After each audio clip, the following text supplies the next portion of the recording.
The title of my talk is, I'm told, as announced, The Elephant, the Tiger, and the Cell Phone, the transformation of India in recent years. And the truth is that the title needs some explaining.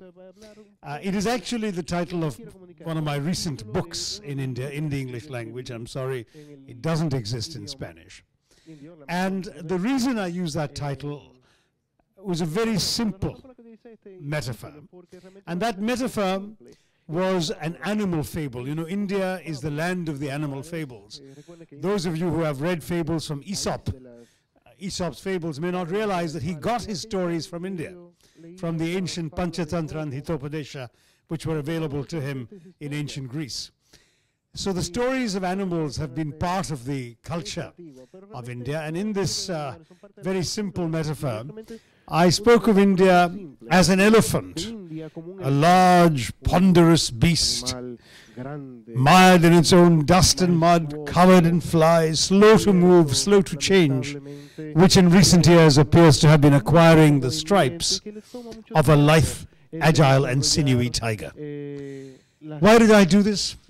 Well, India had a reputation for some decades after its independence for being slow to grow and slow to change. Part of the reason had actually to do with a very deliberate set of policy choices by our nationalist leaders. You know that India was a colony for almost 200 years under the British. And our nationalist leaders fought long and hard to win our independence against colonial rule. And they were very conscious that the British East India Company had come to India to trade and stayed on to rule. So in our nationalist movement, there was a lot of suspicion of foreign capital. The assumption was that those who came to trade really had a secret agenda to control your country politically, which only goes to prove that one of the lessons you learn from history is that history can sometimes teach you the wrong lessons. But the truth is that as a result of that, our nationalist movement decided not to integrate with the global capitalist system of the world, but rather to protect itself, because they believed that the only way you could protect your political independence was by ensuring your economic independence. And so the protectionist barriers went up, self-reliance became our mantra, and the first few decades after our independence in 1947, we spent with bureaucrats rather than businessmen on the commanding heights of the Indian economy. And I'm afraid we spent a lot of time trying to regulate stagnation, subsidize unproductivity, and distribute poverty.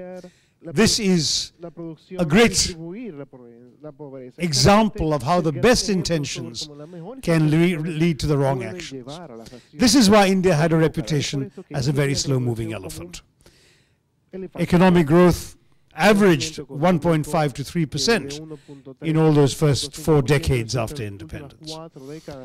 It was even called by an Indian economist the Hindu rate of growth. But the truth is that in that same period, India was able to lay a platform for its future development.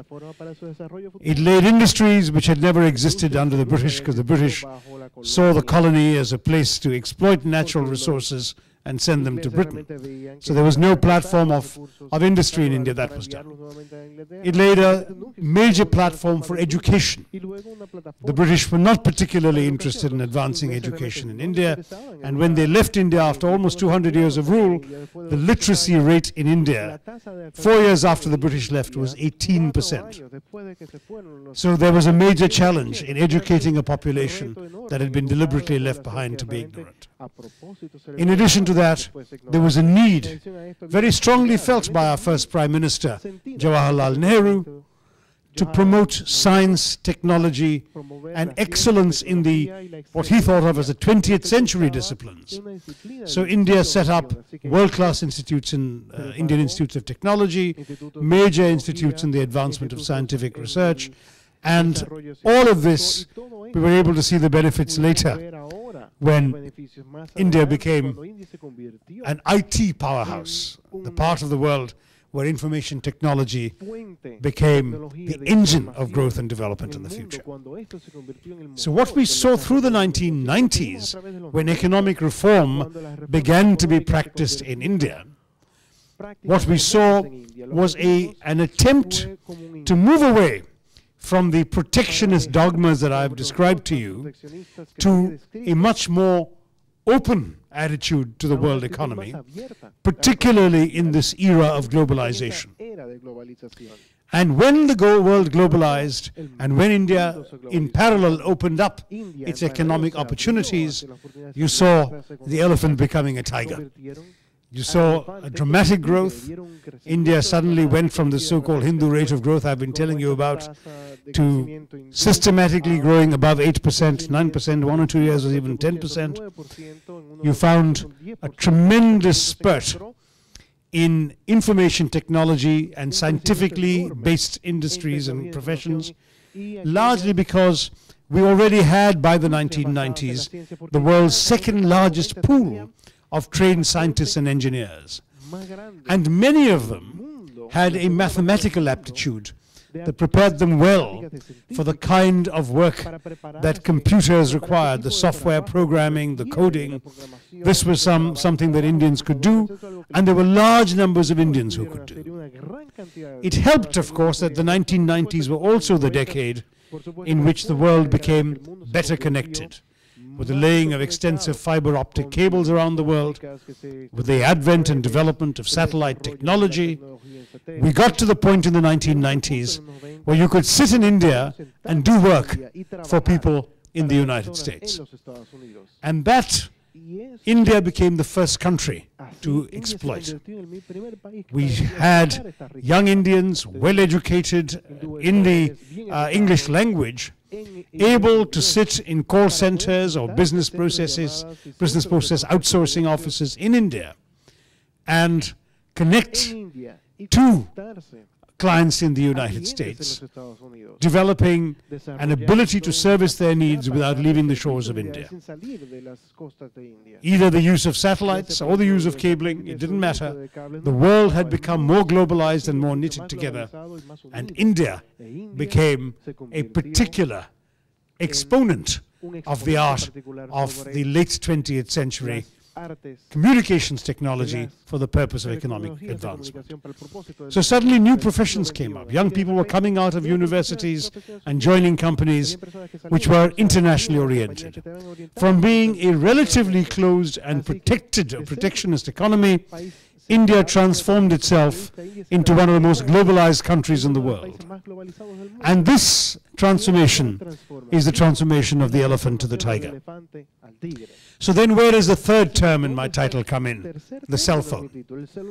Well, I thought that the cell phone to me, as somebody who left India to go to study in America in 1975, but who kept coming back every year and saw the changes, the cell phone to me was emblematic of this transformation of the elephant to the tiger. Why do I say that? Well, when I left India in 1975, there were perhaps 600 million Indians. Today there are double that, but 600 million Indians. There were only 2 million landline telephones in the entire country. So telephones were a rare instrument. If you weren't an extremely influential politician or journalist or a very wealthy businessman or a doctor, you might not even get a telephone. Even if you applied for one, you may have to wait many years to get it. What is more, our service and our connections were so poor that very often the telephone sat in your living room, and when you picked it up every morning hoping for a dial tone, you found no dial tone. Or if you got a dial tone and you dialed a number, the word you heard more often than hello was wrong number, because the connections got you into somebody else's number. Sometimes you could pick up the phone and stumble on somebody else's conversation that was already going on, unintentionally. It was, we even had a technical term for it. It was called a cross connection. These were connections that made us very cross. I'm sorry, your translators will not be able to get that. Anyway, Then if you wanted to call from one city to another, let us say from Calcutta, where I went to high school, to Delhi, where I later went to college, if you wanted to make a phone call, you had to book in the morning something called a trunk call, and then sit by the phone the whole day waiting for that to come through. Or, if you were really wealthy and it was important, you could pay 8 times the going rate for something called a lightning call. But in those days, even lightning struck slowly in India, so it took about half an hour for a lightning call to come through. That was the condition of telephones in India in 1975, and even later, because in 1984, I remember a member of parliament stood up to protest the woeful services, the terrible conditions of our telephone communications in parliament. And our then communications minister replied in a lordly manner that telephones are a luxury in a developing country, not a right, that the government had no obligation to provide better service, and that if the honourable member was not satisfied with his telephone, could he please return it, since there was an 8-year-long waiting list for telephones in our country. That was the situation. In fact, well into the 80s, telephones were considered such a privilege that elected members of parliament had the right to allocate 15 telephone connections to whomever they deemed worthy. That was the kind of situation we were in. Now you fast forward to the 21st century. When I wrote this book, The Elephant, the Tiger and the Cell Phone, in 2007, I was able to report in it that in April 2007, India had just set a new world record by selling, at that point, 7 million cell phones. And those, in that day, were the largest number of telephone connections made in 1 month anywhere in the world, including the US and China, in the history of telecommunications. So I wrote very proudly that India had set a new world record in April. Well, my book was finished, sent to the publishers, printed, bound, and reached the bookstores in December of 2007, and by that time that figure was already out of date. Because by December, India was already selling over 8 million cell phones a month. The book continues to sell, I'm proud to say, but the record keeps falling. Next month it became 9 million, a few months later 10 million. The most recent figure, for a month and a half ago, is that India is selling 15 million cell phones a month. A month. Which means in 1 month we are selling more than 7 times the number of phone connections that the entire country had when I left to go to study in the United States. Today, India has overtaken the United States to become the world's 2nd largest telephone market. China is still the largest, but we are growing faster. And what is more significant, though, when I spoke about the elephant, the tiger, and the cell phone, is not just the numbers. The numbers are phenomenal. I think at the end of last year, we have 509 million telephone connections in our country. It's a mind-boggling figure, and there will be more. But what is more interesting is who is carrying these cell phones. Because if you visit my country, you will still see a lot of poverty, and I'll talk about that in a few minutes. But if you go, for example, to Delhi, the capital, and you go to the suburbs of the city, and on the side streets, you will find a man called an istriwala. An istriwala has a wooden cart that looks like it was made in the 16th century. On it rests a coal-fired steam iron that looks like it was made in the 18th century. But in his pocket he is carrying a 21st century instrument, a cell phone. Because not only is the cell phone cheap and affordable, but in most Indian plans incoming calls are free. So it doesn't cost him anything to receive calls from all the neighborhood telling him that he should come to this apartment to pick up a shirt or a sari or a suit to iron. That is the job of the istriwala. So this poor man who is earning a few rupees a day for ironing shirts, he has a cell phone. Or if you are being driven. In fact, if you go to India, don't try and rent a car without a driver. India is one of those countries where it is actually cheaper to rent a car with a driver than without a driver, because the car companies know well that if you haven't learned your driving in India, their car is not safe in your hands. So, you know that. But you will find that your driver is carrying a cell phone. Not one given by the company. He can afford it because our rates are so low. In the United States, the average cell phone bill every month is $65. I'm sure some of you are paying more than that. In India, the average cell phone bill a month is $4 because we have the cheapest per call per unit rates in the world.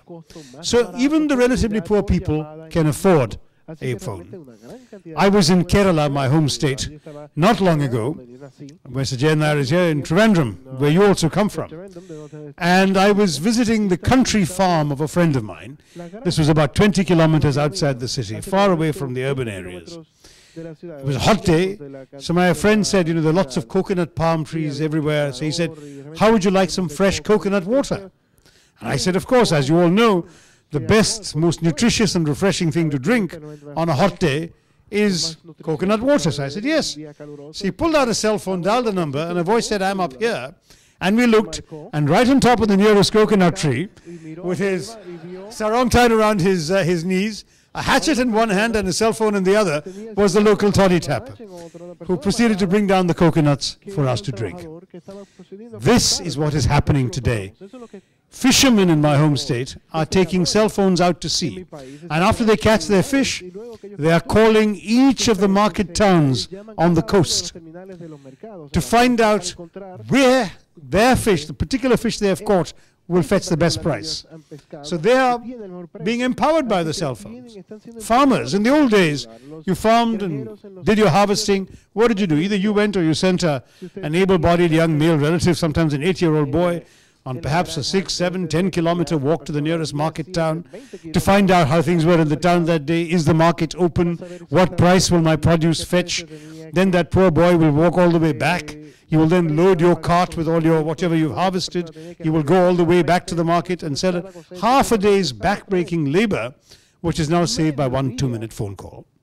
So the reason I mention this cell phone as a symbol is it has become a significant instrument for the empowerment of the Indian poor, the Indian underclass.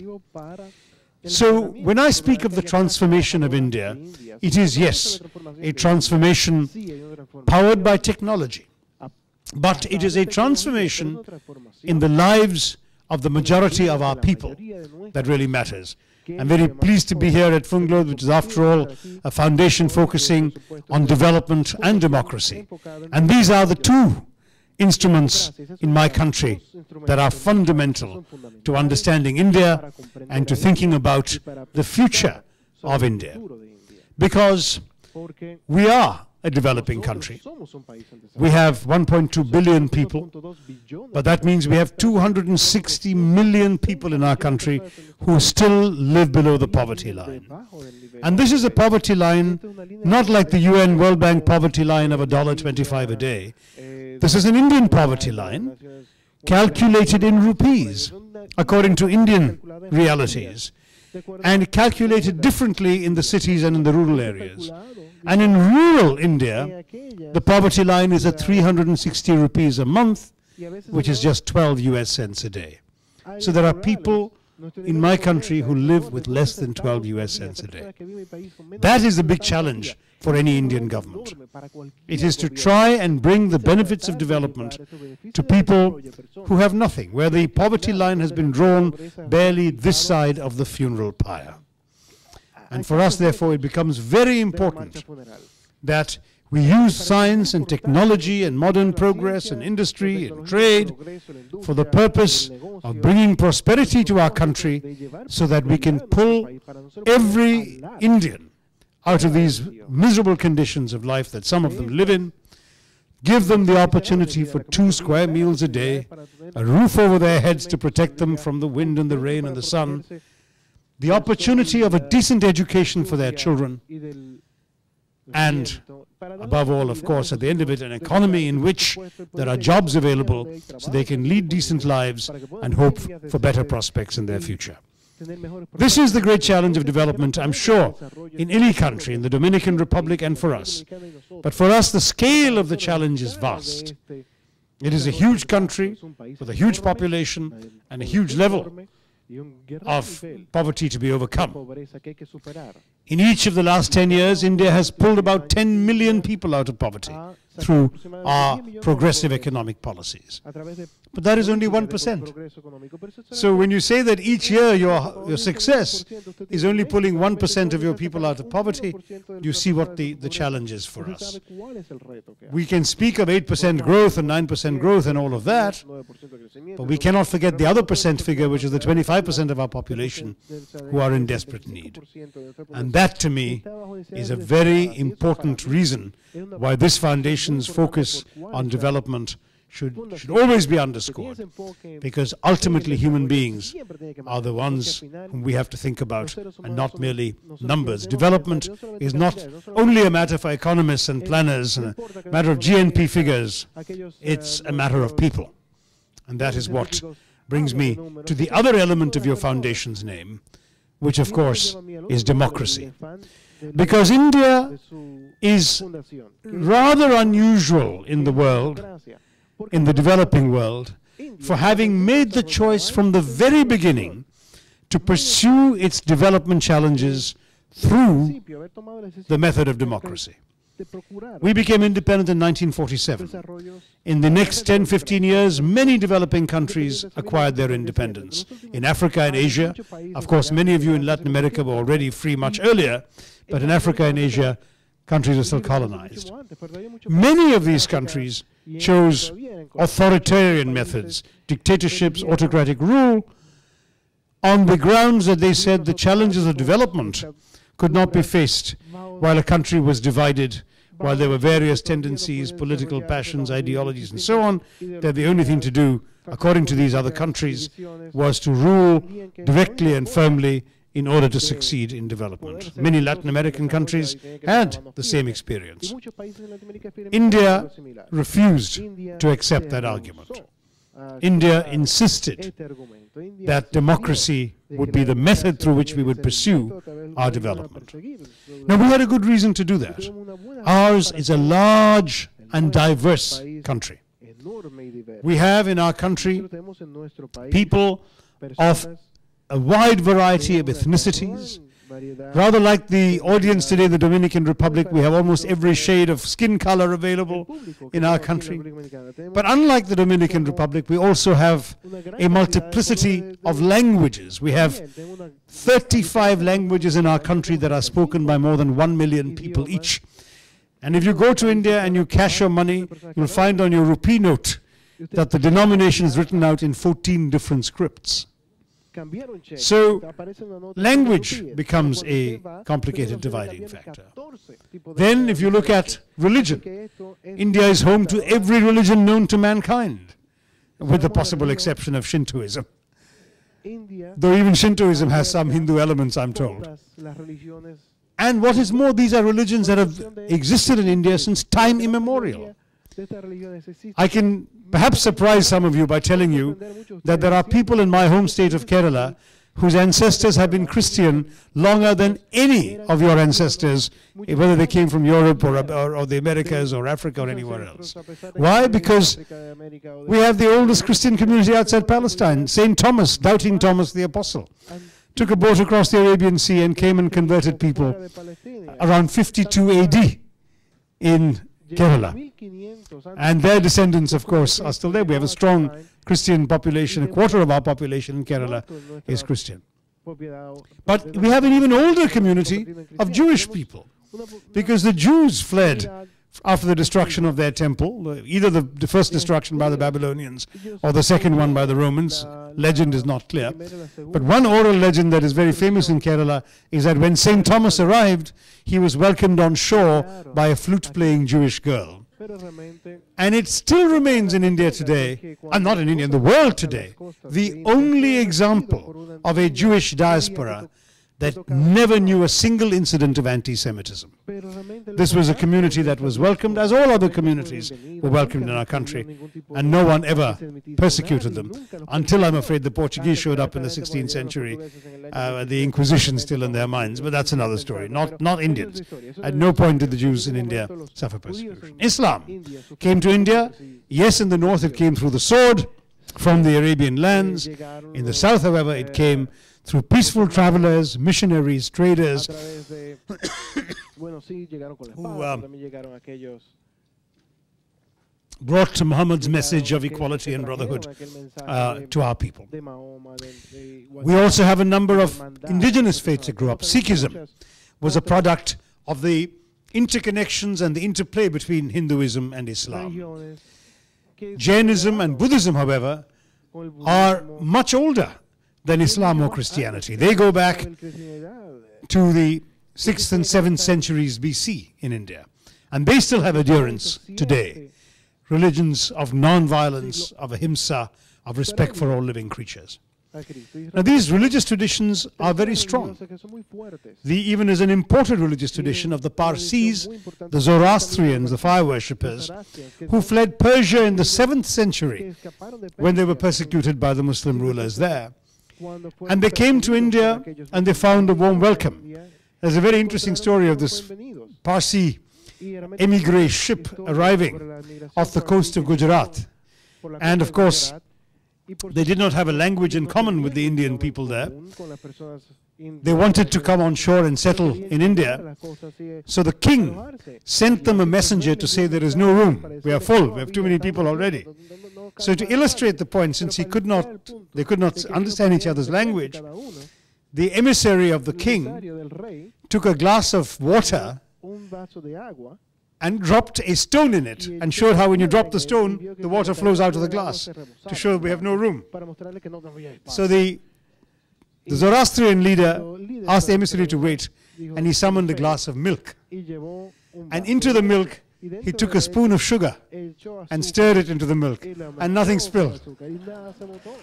So he said, we will be like the sugar in your milk. We will stay, we will not cause any problem. The emissary was so touched, he told the king, we have to take these people. And they have been in India since the 7th century. So there are so many such stories, but we have such a diverse population. All these religions, all these languages, all these regions as well, because our country is a federal country. We have 28 states, but many of these states are huge. The state of Uttar Pradesh, for example, has 185 million people, which means that if it were an independent country, it would be the 4th most populous country in the world, but it's only one of India's 28 states. So the problem is that regionalism also comes in, and it becomes particularly significant when there is ethnicity associated with it, because in India, you can tell a Bengali from a Punjabi very easily, because they do have different appearances, different languages, different cultures, different habits of food, of speaking, of entertainment, and so there is clear difference in this country. And equally, a Punjabi in India has ethnically more in common with a Pakistani, and a Bengali has more in common with a Bangladeshi than they would with their fellow Indians from, say, Pune or Bangalore. So what makes India a nation?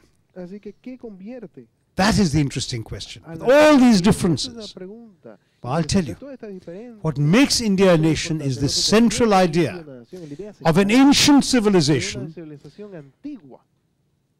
united perhaps by a shared historical experience, but more importantly sustained by common democratic practice. It is democracy that allows a country to accept all the diversity, that says you can have any identity you want. You can have multiple identities, because all those identities are safe under the common identity that is Indianness. So that you can be a good Bengali, a good Muslim, and a good Indian all at once. That is sustained in a democratic system where everyone, irrespective of what language they speak, what the color of the skin is, what food they eat, what states they come from, what God they worship or not, as the case may be, all feel they have the same stake in the society, the same opportunities to advance, the same possibility of coming to authority and power, the same possibility of getting benefits for themselves. That ultimately, that diversity can only be managed by one system. Because the central democratic idea is that you can have differences of caste, creed, color, culture, costume, custom, conviction, and still find a consensus. And that consensus is on the simple democratic principle that in a rich and diverse democracy like ours, you don't really need to agree all the time, so long as you agree on the ground rules of how you will disagree. That is what India has been able to manage. If you look back on what people wrote about India, foreign scholars in the 1950s and 1960s, they all wrote that this country is going to disintegrate. It cannot remain a democracy. It will either collapse into many states or it will become a dictatorship. And they were wrong. And they were wrong because they did not understand that India managed through democracy the art of preserving a consensus on how to succeed without consensus. So this is the India that I'm proud to represent. And this diversity manifests itself in our politics also. For example, this year, I was elected in our general elections of May 2009. Those elections were the largest single exercise in democratic franchise in the history of the planet. 714 million registered voters. But the next election will be even larger. So that we'll keep breaking our own record. The previous election was won by my political party, headed by a woman leader, Sonia Gandhi, who is a Roman Catholic of Italian descent.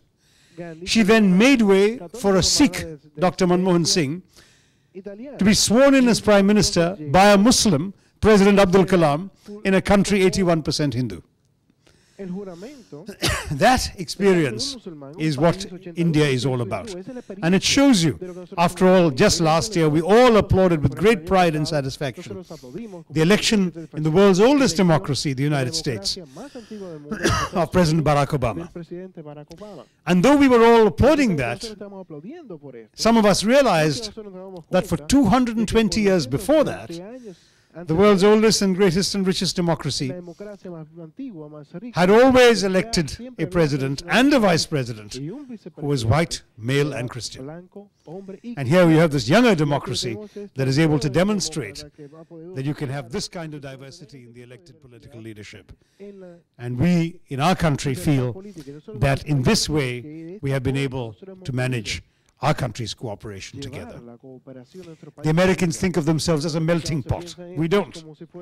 We don't really melt very much together. We have a lot of differences still within our society. What we are is not a melting pot. We are a thali. If you go to an Indian restaurant, you will get a thali. It's a big stainless steel plate with a number of dishes in different bowls. Because each dish is in a separate bowl, it doesn't necessarily flow into the next. But all the dishes belong together on the same plate, and they combine together on your palate to give you a satisfying repast. That is the India that I'm proud to represent here today. Diverse, democratic, and trying to bring about change, trying to overcome poverty, trying to promote development through the process of democracy. So we never accepted the argument that some made that democracy is incompatible with development. On the contrary, we insist that democracy is the best means of pursuing development. It may not be the most efficient means. We know of some autocratic countries who have grown faster, who are able, for example, if they want to build a 6-lane expressway, they can bulldoze every village in their path, and they have done so. In our country, if you want to widen a 2-lane road, you will get tied up in court for years with somebody doesn't want to sell their land, somebody wants to object to the compensation paid, there'll be court cases, but that is our system. When change eventually comes, it is fair, it is accepted, and it's like the elephant again, because when the elephant starts moving, it is very difficult to change it from its chosen path. But to get it to move, that has been the challenge, and that is the challenge that India has now overcome. There is a lot more I could say to you today, particularly about aspects of India's change, but I wanted to try and focus on the brief themes of democracy, development, and transformation, so as to leave enough time for you to ask your questions and for me to be able to address what is on your minds. Let me briefly say, however, that I'm very pleased to be here in the Dominican Republic on what is, in fact, my first visit to Latin America as a Minister of State of the Government of India. For me, the Dominican Republic is a place I've heard about. I used to work for the United Nations in New York, and of course it was a fantasy weekend getaway for many of my friends in that city. Everyone speaks about how beautiful your country is, and you are represented in India by a very dynamic and energetic ambassador who has been telling me every day that I must come to the Dominican Republic. And so for us, this is a relationship that has already begun to be good but can be much better. We have to strengthen our knowledge of each other, our awareness of each other. We must improve our trade with each other, and there must be more investment, particularly Indian investment in the Dominican Republic. So we want to encourage this, and I had the pleasure of telling the Foreign Minister this morning that we are having, our private sector is holding 2 conclaves in India at the end of March and the end of April to focus on Latin America. I mean, one Dominican businessman, I hope some of you are listening, to come to these conclaves because it will be a great opportunity to actually meet your counterparts from the top Indian industries, to discover the Indian market, to find Indian partners, and also to attract Indian companies to come to your country and establish themselves here and make contributions here. So we are hoping that the Dominican Republic will be led by a minister, and there will be a good delegation to each of these conclaves. And end of March, end of April, those of you who are free to go to India, please go. We will give you visas very easily, even though we don't yet have an embassy here. I'm very pleased to say we will have an embassy in the Dominican Republic before too long.